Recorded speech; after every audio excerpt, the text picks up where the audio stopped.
Hey guys, welcome back to my channel. So happy to have you here. If you are new, welcome. So today I'm talking about a very highly requested case. And this one, I have to warn you in advance, is so frustrating. It's incredibly sketchy how everything went down. And I know you guys are going to have a lot of thoughts on it, just like I did. So today we're going to be talking about Tamla Horsford. And again, just a warning, this one is very, very frustrating. Before we get into today's video, I wanted to let you guys know that I do have another way for you guys to give back to her justice. You guys have been asking me if I'm going to do this again this year. I am. I have a partnership going with Magic of Eye, and it's pretty much going all the time. Magic of Eye is a really cool company from Australia that makes these gorgeous planners, astrology planners, and journals in multiple different colors. They're made with vegan leather. They're so beautifully designed. And I think one of my favorite parts about them is their gold pages with this beautiful holographic shimmer. So good. These are very high quality, and I especially love their astrology planners. It gives you a ton of information on astrology and then guides you through each day of the year. They give you the transits for each days, and it's just really cool. If you are not into the planners, their journals are absolutely beautiful, and they also have dream journals. So just like in the past couple of years, Magic of Eye will be donating 15% of each purchase with code Kendall2022, and you'll also get 10% off with that code. So 15% to her justice, 10% off for you. It's a win-win, and these are just stunning. You will absolutely love them. I'm so happy to be working with them again this year, and thank you to everyone who has bought one in the past. If you are not familiar with Her Justice, I will leave a link below so you can go check them out. They're an incredible organization that provides free legal services to women in need. So all the information about that will be below. But let's go ahead and get into this case because we have a lot to go over here. So Tamla Ayanna Horsford was born in 1978 in the Caribbean. At age 11 in 1989, her family moved to the Bronx, and she later moved to Florida when she met her husband, Leander. Tamla went by Tam a lot of the time for short, and Leander went by Lee oftentimes. Lee actually has another daughter from a previous relationship, and she was pretty young when Tamla first came into the picture. But Tamla raised her as her own from the very beginning and always had so much love and care for his daughter. The two of them ended up really having a typical mother-daughter relationship, even though they were not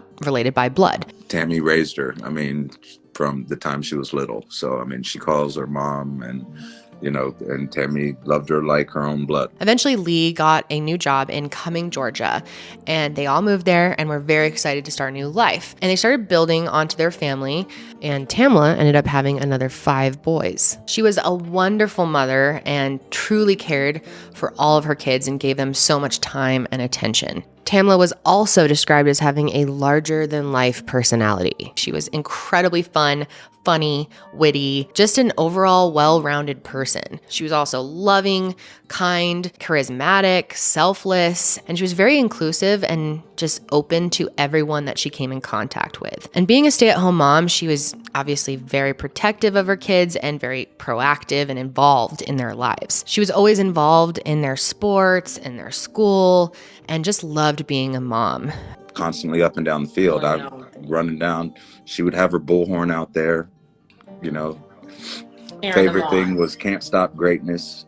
She would always, that was her favorite line on the bullhorn, because anytime the refs would make a bad call and then would answer back, she'd say, "Can't stop greatness." So their daughter grew up, and she actually was expecting her first child in 2018. So Lee and Tamla were about to be grandparents, and she was really looking forward to that. She was a natural caretaker, so becoming a grandmother was just something that she had been always looking forward to and very anxiously anticipating. In 2018, Tamla and Lee were living in Forsyth County in Cumming, Georgia. And I think it's important that we start out by saying that this county has a really long history of racism. Going back to 1912, Rob Edwards was actually lynched in the area for allegedly raping a young white woman, and there was no actual evidence tying him to this crime at all.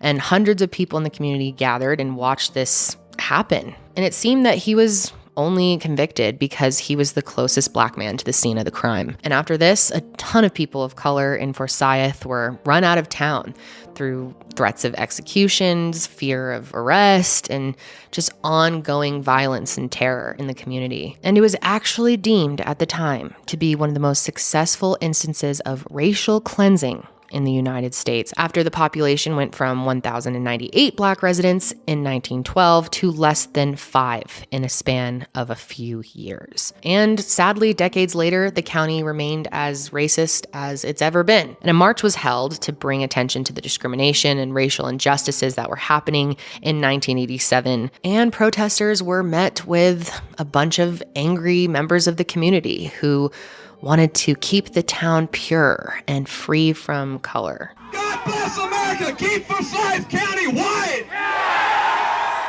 So that kind of gives you a little bit of a background. And as of 2020, Forsyth remains a place that is dominated by white majority, with only 4% of its population representing people of color. I'm sure there will be people out there who say that that information is irrelevant. I happen to think it's incredibly relevant to this case and the way that it was handled. So let's start with October of 2018. Tamla was about to become a grandmother, and she was over the moon about that. And one day she receives an evite to a friend's party, and this friend is named Jean. I use friends kind of loosely because the two of them had only met in August of that year, so they really barely knew each other at this point, and they only knew each other because their sons played on the same football team. The only time that they had ever spent together was on Saturdays during football games. But Tamla was always looking for new friends, always super friendly to everyone that she met, and she'd actually been to Jean's house once the weekend before the party. She and a few of her sons went over to their house for a pumpkin carving party. And this was like the first time they had ever really hung out outside of a football game. So this party that Jean invited her to was a sleepover party. It was Saturday, November 3rd, 2018. And the idea was that everyone would sleep over so that they were safe because they planned on drinking that night. And they didn't want, obviously, anyone driving home under the influence. Jean thought it would be a good way for everyone to relax, enjoy themselves, wear pajamas, and kind of be a kid again with this whole sleepover party theme. So the party was actually coordinated by Jean's friend, Stacy Smith. And it was going to be at Jean's house, but Stacy kind of figured out what they were going to do and invited everyone there. Stacy invited 8 women, so there were 10 total there, including her and Jean, and their names were Madeline, Nicole, Marcy, Bridget, Jennifer, Sarah, Paula, and of course, Tamla. And Tamla was the only black woman that was going to the party. And although everyone knew Jean, most of them knew Stacy, some of them were just kind of meeting for the first time. Now, this party originally started as a kind of no boys allowed type theme. And it was supposed to just be women, but that ended up changing. There were 2 men there that night, Jose Barrera, who is Jean's boyfriend, and Tom Smith, who is Stacy's husband. And even though they weren't supposed to be there that night, Jose wasn't feeling well, and he told Jean that he would just stay in the basement, watch the LSU versus Alabama game, and he would stay out of their way. Those 2 were originally supposed to go out and hang out together. And then I forget which. One of them was having stomach issues. So they said, do you mind if we just watch the game in the basement? We'll stay away from y'all because I have a theater room down there. And then Tom also decided to come and hang out with Jose because Stacy's sister was having a gender reveal party at their house, and he wanted to be out of the way for that as well.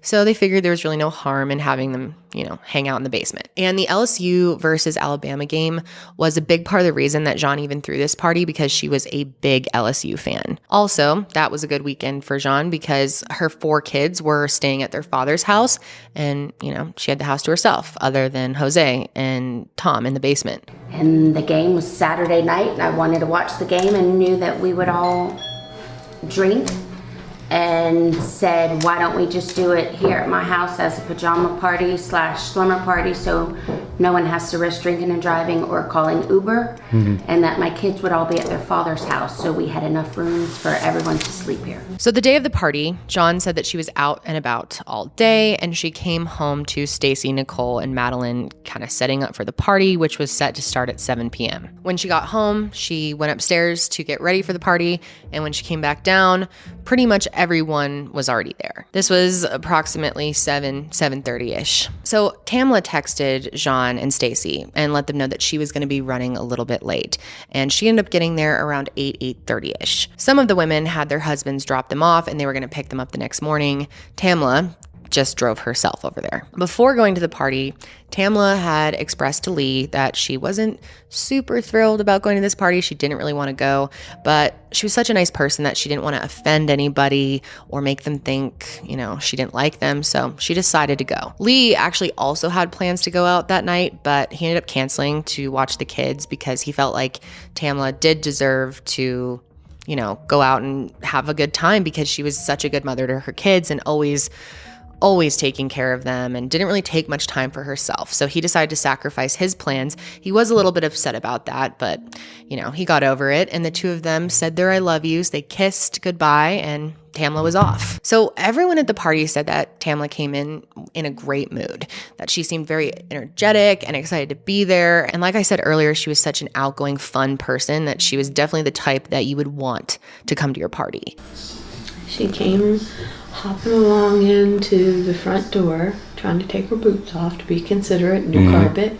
So she was hopping around trying to get her boots off, left them at the whatever you call that, hutch or whatever there in the dining room.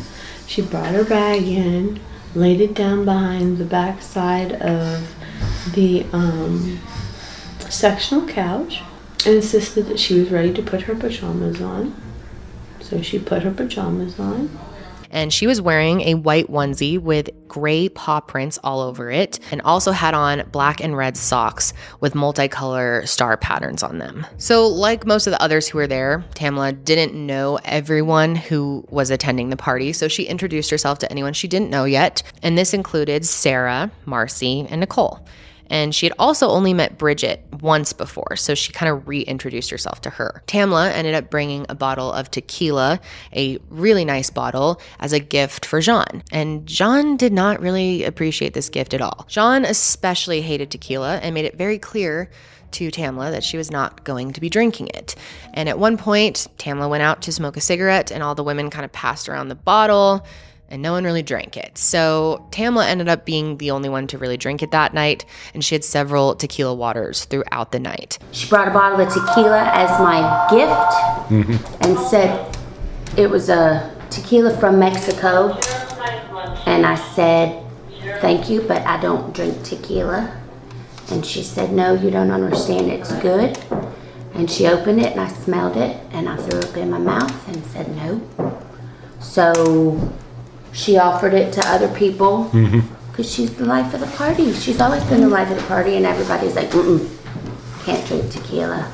Stacy and Jean, I can remember it vividly. They were over here by the bar, and they smelled it, and I saw Jean go like this, like, no way. Number one, she doesn't like tequila, but number two, she was like, I'm not drinking that stuff. And then same with Stacy. So then all of us were sitting on the couch, and Tam was on the back porch smoking at the time. And I was sitting on the couch right here, and they all said, smell this stuff. You've got to smell this. It's awful. And every one of us smelled it, and we're like, I don't want anything to do with that, And then that was it. I didn't see her make a drink, but I wasn't paying attention. Sure. So nobody was doing shots that I had seen, not while I was here. So I didn't even see that. Thank you. But that's the only liquor that I saw that she was excited about. She had brought it, and it was imported from Mexico. She was all excited about it. The only two women who were not drinking at all that night were Sarah and Nicole, and that was because they were planning to go home. They did not want to spend the night. Now, pretty much everyone there has a similar story of how the night went. They just hung out, had snacks, watched the game, and throughout the night, people started having more and more fun because they were drinking more and more and kind of relaxing around each other. Pretty much everyone handled their liquor pretty well, kept it under control, except for one guest, and that was Jennifer. It was very clear very quickly that that she already had too much to drink. Now, she had a history with alcohol as well. She had actually received a DUI in the past, so no one seemed to be too shocked that she was the one to drink too much right away. And throughout the night, Tamla went outside several times to smoke a cigarette. And even though she was the only one who smoked, according to people at the party, she normally wasn't alone outside. Someone normally went with her. Do you remember her going out on the deck at any time to smoke cigarettes? Yeah, that's when I sat down and I had just met her, but early in the night, we went out on the deck for probably about 10-15 minutes. Okay. And we were just talking and everything because her son's name is Gavin. My son's name was Gavin. Okay. So just talking about silly stuff like that. And she's a Libra. I'm a Libra. So we thought it was cool. And then we went inside and she kind of wandered off and with the other girls and just started mingling with all the girls. Right. So Madeline, who's actually Jean's aunt, decided to smoke some weed with Tamla at the beginning of the night. And Stacy also said that she had just one puff. However, they had to stop because Jean saw them doing it, went outside, got really upset, and made them stop. And Stacy actually does admit to having one puff as well. And the reason that Jean got so upset about them smoking weed is because Jose was there.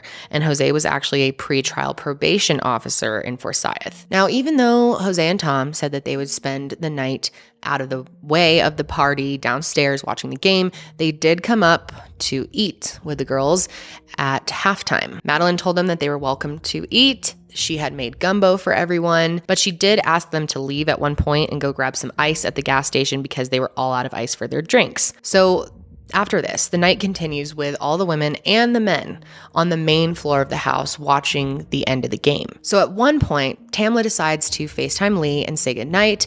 She also has all her kids get on the FaceTime and say goodnight to her as well. And she has pretty much everyone at the party hop on the FaceTime as well and just say hi to her kids. And everyone said that Tamla was very energetic and seemed to be happy to be there. Even Lee, who said, earlier she didn't seem to want to go, said that once she was there, she seemed like she was really having a good time and seemed in good spirits. Tamla also made a second FaceTime call later that night to her daughter as well, just saying hello. So the last person to actually arrive to the party was Paula, and she came in around 10 o'clock, so pretty late. And by this time, Sarah and Nicole, who had always been planning to leave, were getting ready to leave. The two of them have estimated that they left the house around 10:30 p.m. However, this is right around the time that Tamla was FaceTiming Lee, and so it's not exactly clear if that's actually when they left, but probably pretty close to this time. So once the football game had ended, those who were still there decided to play a game of Cards Against Humanity. And obviously, that's a really fun game to play when people are drinking, but it can also get kind of hard to keep up with and stick to when there's people who are really drunk in the group. So the game didn't last too long, but while they were playing, everyone said they had a good time. A live studio audience. My soul. My soul, that was me. You guys are all fucked up.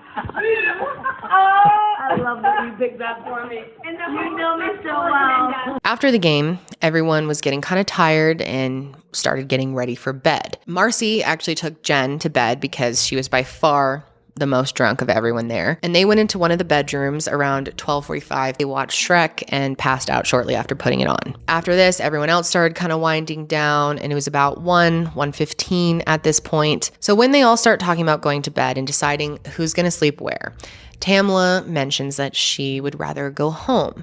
But Stacy, Tom, and Jean were not into that idea. They said she needs to stay the night and not get behind the wheel of a car since she had been drinking. When Lee found out that Tamla had wanted to go home that night, he said that she would have been absolutely fine to drive home and would have made it home safely. One thing I do know about my wife, and this is, it may not be a good thing, but we're both from the islands and we both grew up drinking and she could handle the liquor. She could handle, and she would drink like straight shots of tequila, but my wife would have made it home. I can guarantee you that 100%. 100%. She would have made it home. Oh yeah, 100% she would have made it home. Eventually, Tamla agreed to stay the night, and Jean said that she just didn't seem ready for bed. She was telling other people there that she wanted them to stay up with her and hang out for a little longer, but the whole group was really insistent on going to bed. They were tired, so most of them hit the sack at that point. Jean and Jose said their goodnights to everybody, and they went upstairs to their room. And around that time, Stacy said that Tamla seemed very upset about not having a sleeping buddy, that most people were sleeping with someone else at the party and she was going to be sleeping by herself. So Stacy says that she put her phone next to Tamla's in the living room so that their phones could sleep together, whatever that means. I left my phone downstairs, and because she said Tom was selfish because she didn't have a sleeping buddy. Right. So we put our phones there. She said, well, our phones can sleep together. So we laughed and hugged, and she said she was going to smoke, and I went to bed. So at that point, Stacy and Tom go off to bed, and Tamla and Bridget are the only ones still up. At this point, Tamla and Bridget are just hanging out in the kitchen together, talking, and at some point, Jose goes down to get his phone charger from the basement because he left it down there, and he saw them in the kitchen. Didn't think anything of it, goes back upstairs. I went down to the basement to grab my phone charger that I left in the theater room, and the staircases kind of obviously are right underneath each other, going from basement to upstairs. So, I mean, I didn't really look at who was still up. I mean, I came up in the basement, shut the door, saw Tamla in the kitchen, just glancing over and saw that she was there. Who was she with? I just saw her by herself, but from that, I guess that vantage point from coming up from the basement, I mean, there is that wall there, so I just kind of saw her through here, kind of up where the stove would be, but I can't see anything back in the kitchen, and then I just went upstairs. So Bridget actually decided not to spend the night there after all, so she was still up and hanging out with Tamla because she was waiting for her husband to pick her up. She said the reason she didn't want to stay the night is because she had really bad anxiety and felt like she had to keep one eye open while she slept if she was at someone else's house. So her and Tamla were hanging out in the kitchen waiting for her husband Gary to get there and pick her up. And Tamla was actually having a bowl of gumbo, and they were just kind of hanging out. She told Bridget that after she finished her gumbo, her plan was to go smoke a cigarette outside and then head to bed. And that's what Bridget thought she was doing when she left. When Gary arrived to pick up Bridget, Tamla actually, according to Bridget, walked her over to the door, gave her a hug and a kiss on the cheek, and said goodnight. Now, something pretty interesting and also very helpful in this case is that Jean's house has an Xfinity security system that logs any time the door to the house was opened or closed. And this is just for any doors leading to the outside. So not doors within the house, just the front door and back door. The system also sends alerts to Jean's phone with the name of the door that was open or closed and the time that it was opened or closed. So the system recorded the front door opening and closing at 1:47 a.m., which is consistent with the timeline of Bridget being picked up by Gary. Then 2 minutes later, at 1:49, the back door was opened and then shut 1 minute later at 1:50, which is consistent with Tamla going outside to smoke a cigarette and then shutting the door behind her. A few hours later, the system ends up picking up the front door opening and closing at 4:10 a.m., which is actually when Marcy left Sean's house to go back home. Marcy said that she left early because she started a new job working at Coach at the local outlet mall. So she said that she had set an alarm to get up and go home so she could shower and get ready for her second day on the job. But we actually find out later on that her shift doesn't actually start until 10:30 a.m.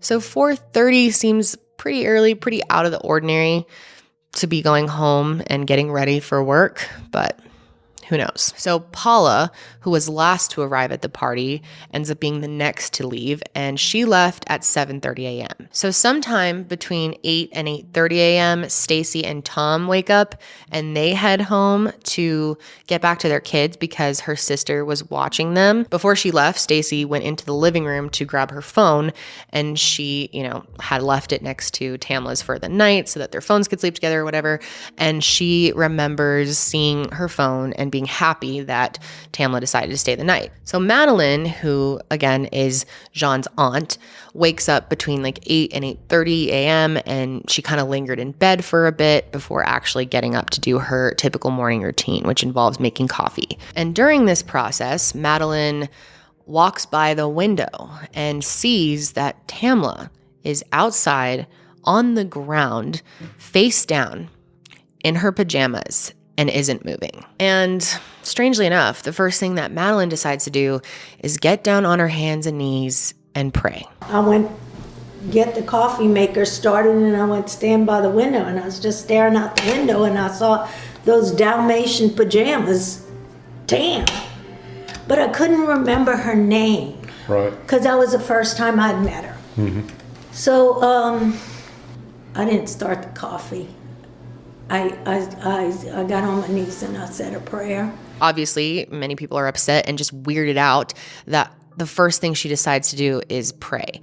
It seems like in a situation like that, you would immediately take action and try to help the person. Why wouldn't she go check and see if Tamla was breathing, see if she needed any help?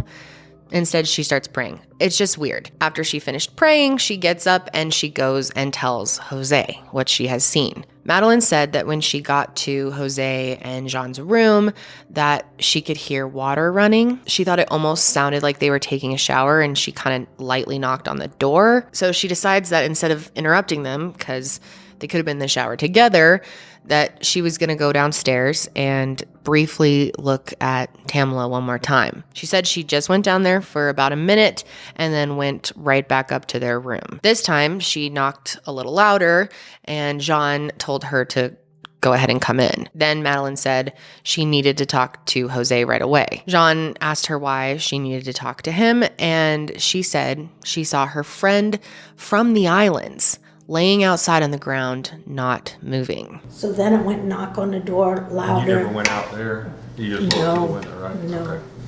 And that's when I told Jose that I knocked on the doors. Jean said, come in, and they were sitting up in bed.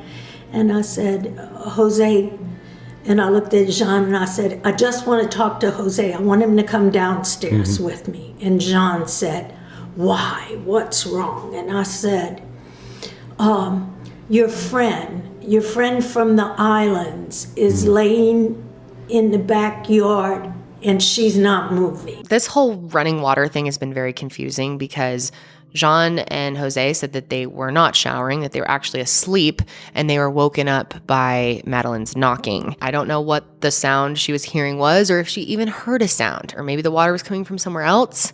I don't know. Jose said that as soon as Madeline told him what she saw, he quickly put on clothes and ran downstairs to see. And Jean also said that she got up immediately, put on her clothes, and asked Madeline if she needed to call 911. They ended up calling 911 at 8:59 a.m. Horsford County 911.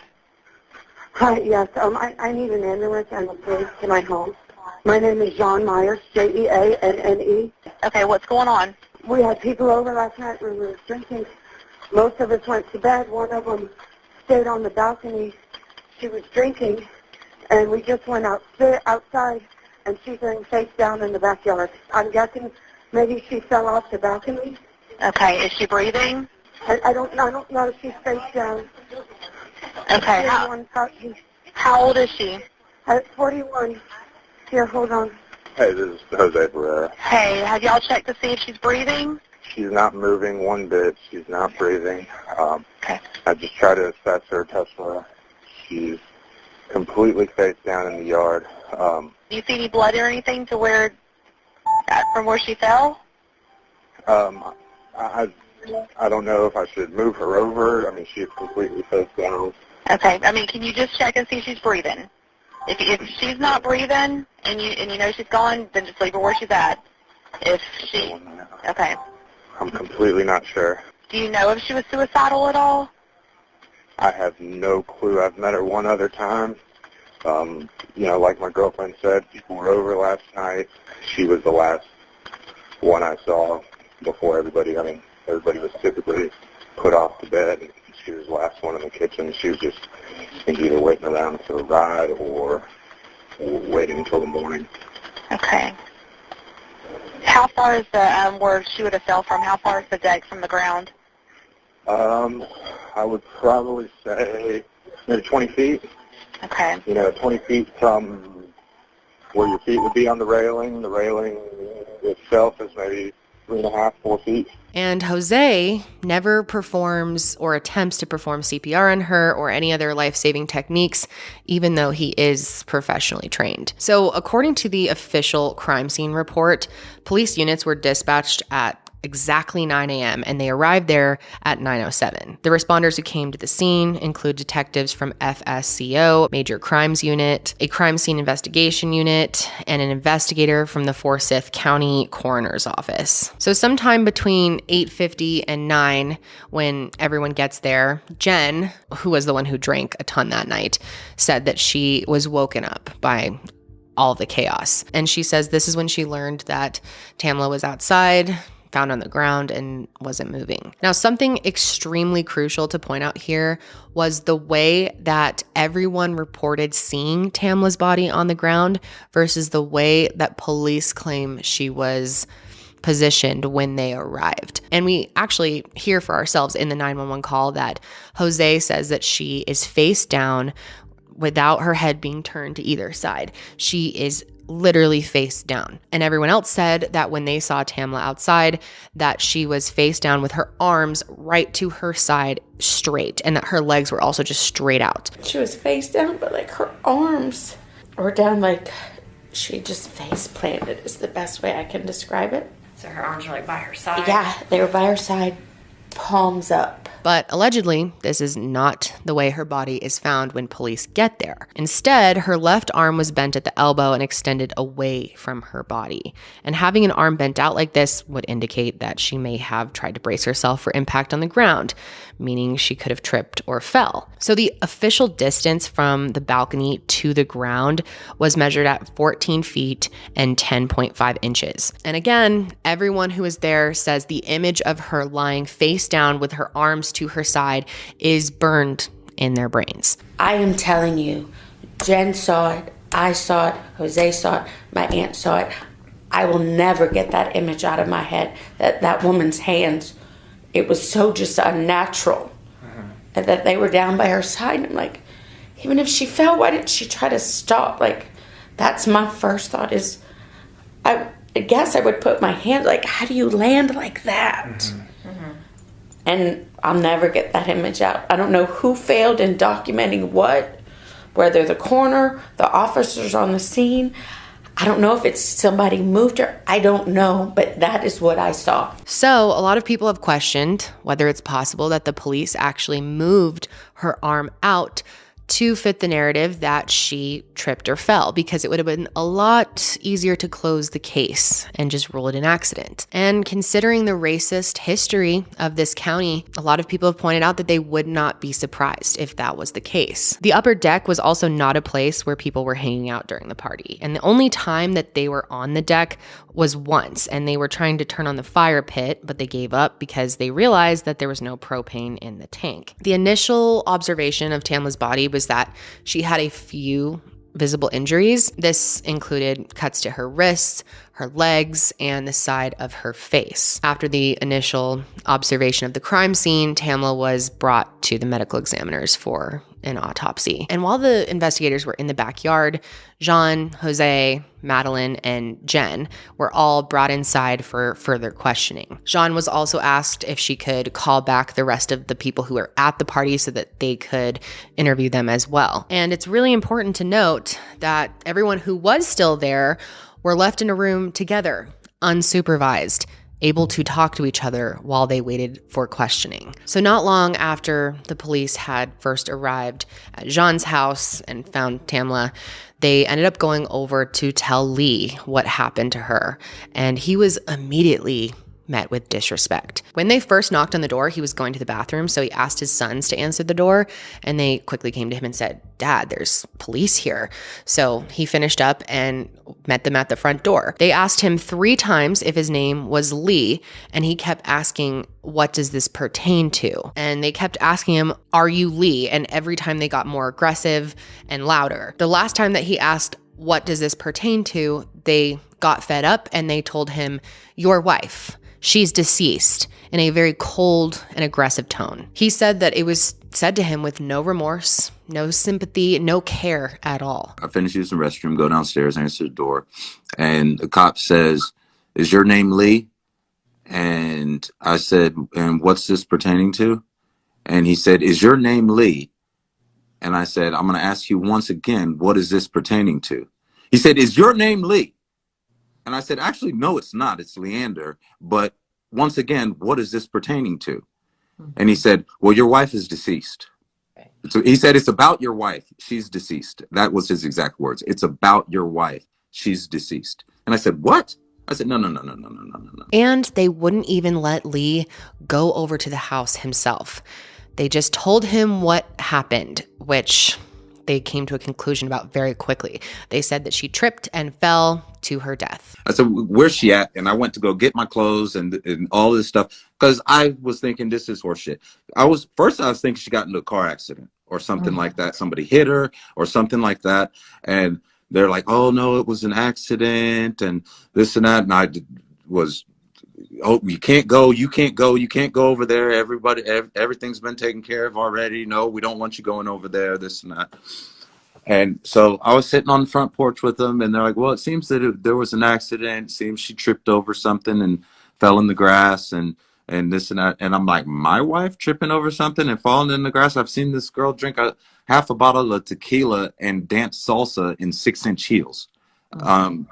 That's don't make no sense." But ultimately, no one would know much more until the autopsy was performed. So they really shouldn't have been saying this to him with such certainty without even having that information. So the autopsy came back, and the medical examiner found a lot of small cuts and lacerations, including a 1-inch laceration to her right wrist, a 1/4-inch abrasion to her left forearm, and a 1/8-inch abrasion to the tip of her left index finger, as well as 1/2-inch lacerations to her lower legs. And in addition to the cuts found on her body, the medical examiner noted small, superficial abrasions to the right side of her forehead, left upper eyelid, bridge of her nose, and chin. And all the abrasions on her face were smaller than a 1/2-inch. Internally, they found a 3/4-inch laceration to the right ventricle of her heart. And there were no fractures of the bones in her face and no damage to her shoulders, abdomen, or back. And although the lacerations were small, it was reported that she did sustain severe injuries to her head, her neck, and her torso. The toxicology report did find her blood alcohol concentration at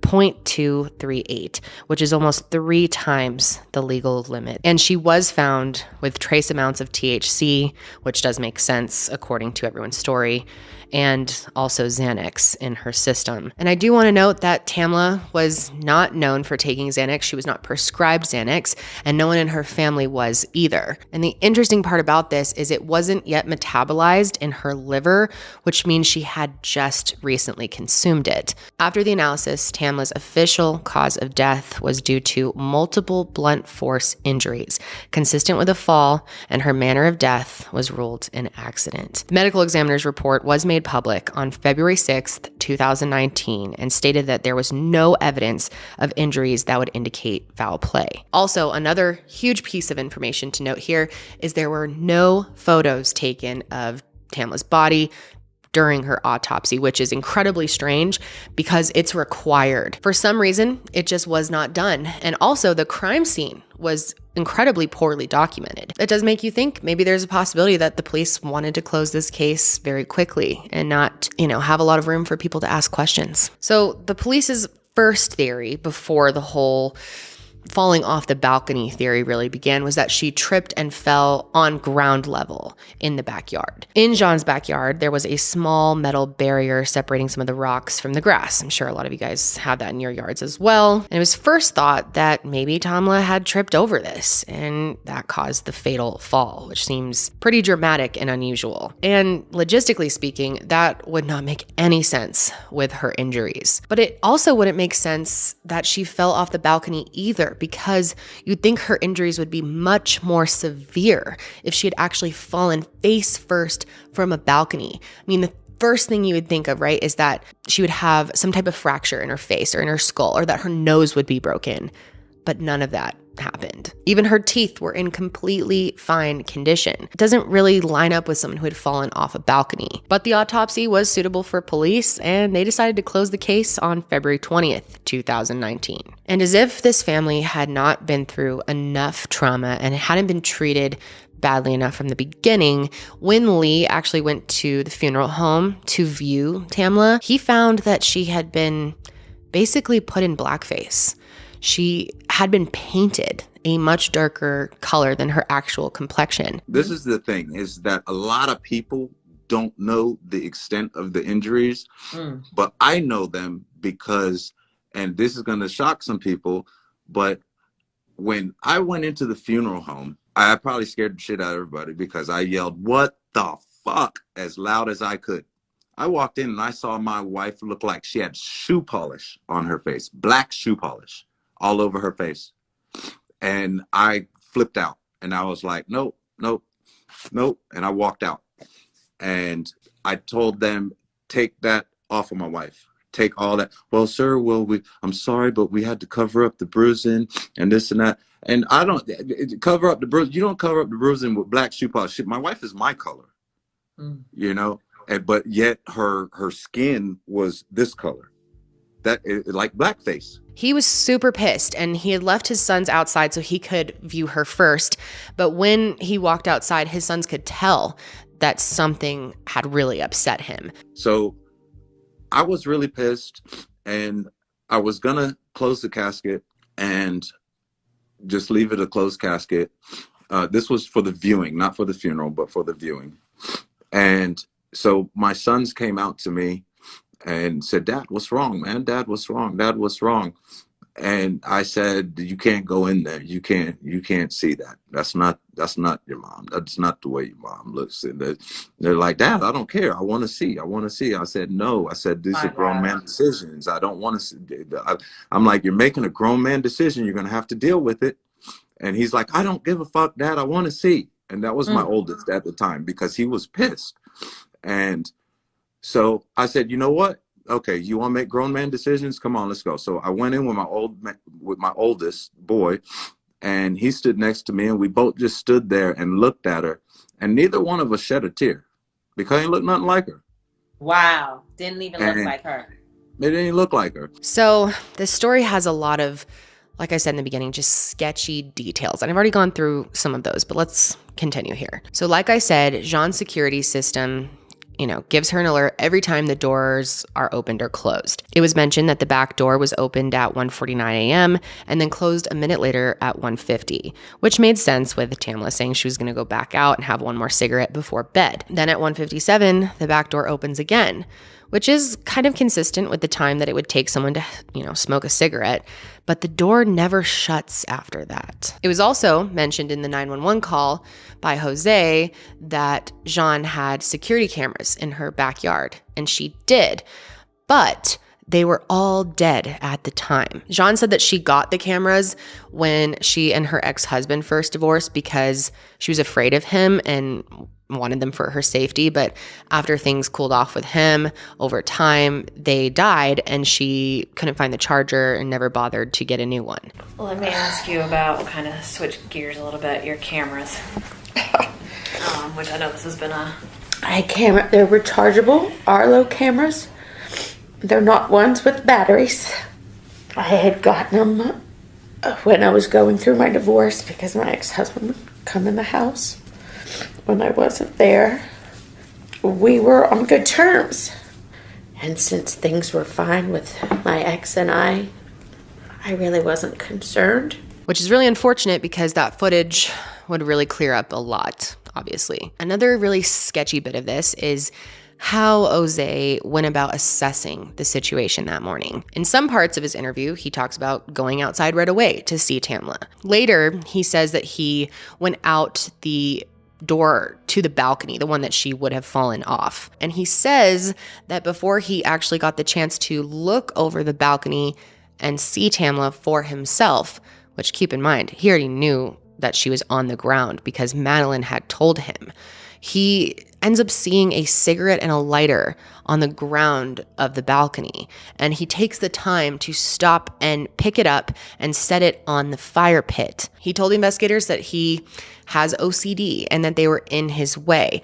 And he's just the type of person to stop and do things like that, just pick things up and tidy everything. But he says that he wouldn't have done that if he had known what he was about to see, which doesn't really make sense because Madeline told him what he was about to see. So when I initially went out there to see what was going on, there was a loose cigarette and a lighter laying on the back deck. And I think, just as OCD as I am, I walked out and it was just kind of in my path from, the door to the railing where I looked out. I mean, I walked up, set it on the fire pit, and just kept walking. Okay. So you actually did that before you saw Correct. Tamla or anything? Oh yeah, I wouldn't have moved anything if I knew what I was about to walk up on. Okay. And this is odd because if the cigarette and lighter are upstairs on the balcony, that doesn't line up with the downstairs door being opened that night. How else would Tamla have gotten out of the house? I mean, this security system alerts you for every door that's opened. So why was the cigarette and lighter upstairs? Unless it was smoked earlier that night. But it almost seemed like it was kind of being set up that way to make sense of her falling off the balcony from the top. It just wouldn't make sense for those things to be up there, especially since we know that Tamla went outside from the downstairs back door. So the next confusing sketchy thing that happened was Jean actually bought the investigators, Tyler Sexton and Mike Christian, Dunkin' Donuts gift cards, which just seems weird to me. Get out of my head. Look, and I just went and got y'all gift cards. Oh, were they gonna bring them on? I told them I just made them cookies. But then I was told I shouldn't because then it could look bad if I give you something before the case is closed. Oh, well, you better wait. So, and it's very stereotypical because I figure all cops go to Dunkin' Donuts, right? You may have something. Someone just died at your party at your house and you think it's cool to make jokes like this and you have time to go get Dunkin' Donuts gift cards. It's just weird. Then we also hear Madeline tell the investigators that she made them cookies. So many people feel like the investigators were bribed into not investigating further, not pushing further for the truth. So just seconds after Jean gives them these Dunkin' Donuts gift cards, she asks them if they need her or if she can just go upstairs and start getting ready for this funeral. Do you need me or can I go upstairs and get ready for this funeral? Go do your thing. This is a friend of yours who just died in your home. It's just her tone of voice and her choice of words that have really bothered people. She doesn't say my friend's funeral or even her funeral. It's this funeral. I don't know. It bothers me. What do you guys think? So these interviews also were not conducted right away. They did some the day of. They did the rest of the interviewing 5 days later. And you'd think at that point they would do it at the police station. But no, they chose to do it at Jean's house for whatever reason. The first round of interviews happened on November 9th, and they continued until November 20th. So that's a lot of time for everyone at the party to communicate with each other and kind of line up their stories. And many people have been very disturbed by that. Many people believe that if this was a party with all black women and there was a white woman who died, that things would have been handled very differently from the start. I mean, guilty or not, everyone at that party should have been brought into the police station, be questioned properly. So let's talk a little bit more about the Xanax and the autopsy report. Obviously, the Xanax found in her system is a pretty bizarre finding, considering she doesn't take this. It's not something she's ever known for taking, and it was consumed very shortly before whatever happened to her happened. So that brings Bridget Fuller, the one who was hanging out with Tamla the most that night, into question. So she left early because she has a lot of anxiety and she is prescribed Xanax for that anxiety, and she actually wears it around her neck. I don't know exactly what this necklace looks like. I haven't been able to find a picture of it, but I'm assuming it's some type of vial. I don't know if she has that many pills in there, like a full bottles worth or if it's just like a few just in case. I don't know. When everyone at the party was asked about the Xanax and how Tamla would have gotten it into her system, no one knows how this would have happened. The only person who had it at the party was Bridget. Bridget and the other people at the party say that they never gave any, or Bridget never gave any to Tamla, as far as we know. Nobody saw her take anything throughout the night, and everyone said her behavior was completely normal. Even Lee said when he spoke to her that she seemed fine. However, we do know that she must have taken it later in the night and likely had taken it or was given it after Lee had spoken to her. But reality is some of the women had gotten Xanax from Bridget before and after Tamla's death, including Jean, who got Klonopin from Bridget on occasion. When Stacy is asked by police if Bridget gave her anything that morning, she says no, but is actually caught by the officer not telling the full truth. And rather than admit to the truth, she says, "I'm not going to say I didn't." Did Bridget give you anything the morning Tam died while you were back at the house and then meet you later that night to give you anything? No, I don't recall. I do not recall at all. Okay, so you'd be surprised to know that there was a text on your phone to her asking her to meet you to give you some more of her medicine because it helped you that morning? Okay, well maybe. I'm not going to say I didn't. Okay. So. That's fine. You just don't, but you don't remember it. No, I don't. Mm-mm. Bridget's interview as a whole has definitely caught the attention of those who question what happened to Tam. She constantly goes off topic and addresses things completely unrelated to the case. I'm kind of your mother hen whenever I'm at parties, and my very first priority is children. Granted, there were no children this time, but the weekend before there was. I've been a nanny for 9 years, and not just with my own children, other people's children completely trust me. And so I'm very adamant about watching what's going on, you know, and it's like, stop flipping your head around, you're going to knock your head into the damn wall. I'm not doing any ER things for you. Stop being stupid. Right.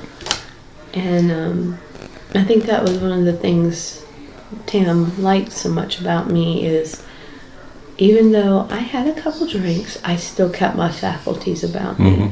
Bridget also brings up that she doesn't care about a lot of people, but she says the people that she does care about, she takes good care of. And I don't have a big circle of friends. I'm very close. I'm very protective. I have Jean, you know. I have a little closer of a relationship with my boss to the point where he understands my anxiety and issues and stuff. You know, I've had time with his kids. They come here, they play while daddy's working. I mean, overall, I don't see my downfall. I don't trust people though. Yeah. You know, and it's more grown-up people that I don't trust. It's not so much children.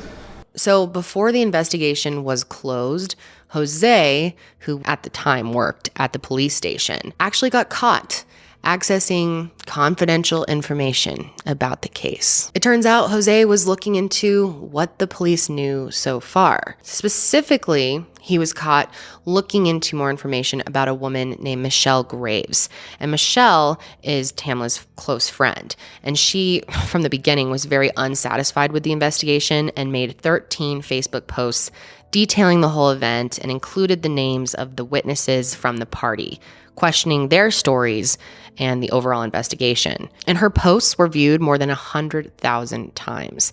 And that upset those that Michelle questioned in her writing. Jean and the others ended up suing Michelle for suffering irreparable damage to their character and reputation. But Michelle states that beyond this lawsuit, the group has threatened her and had her unjustly arrested, which the reason for that is unknown. That's a very foggy part of this. So Jose was fired for accessing this information illegally. However, no legal action was ever taken against him. And Jose is not the only corrupt one on the force in this case. There's also Mike Christian. He had to be pulled off the case because he leaked confidential files, including photos and sensitive information to his girlfriends. And this was only discovered because these women decided that was wrong and reported him. And if that's not enough to make him look bad, one of these women who he met through a case that he was working said that he groomed her for over a year before she agreed to go out with him. So an internal investigation was opened against him, but at that point he resigned from the force, probably because he knew he was screwed at that point. It is also rumored that both investigators, Mike and Tyler, are racist and have treated several people of color unjustly.